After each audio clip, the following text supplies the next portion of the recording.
Hello guys, so thank you for all your prayers and for all the concern guys.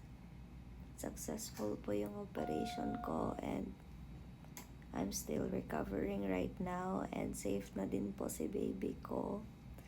So, wag na po kayong mag-alala.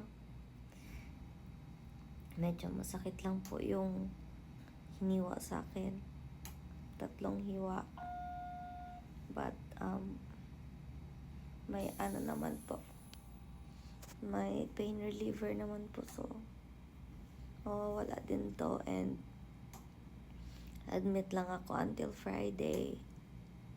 So, until maka-recover ako sa, sa pain na nararanasan ko ngayon, no? So, maraming salamat po sa inyong lahat.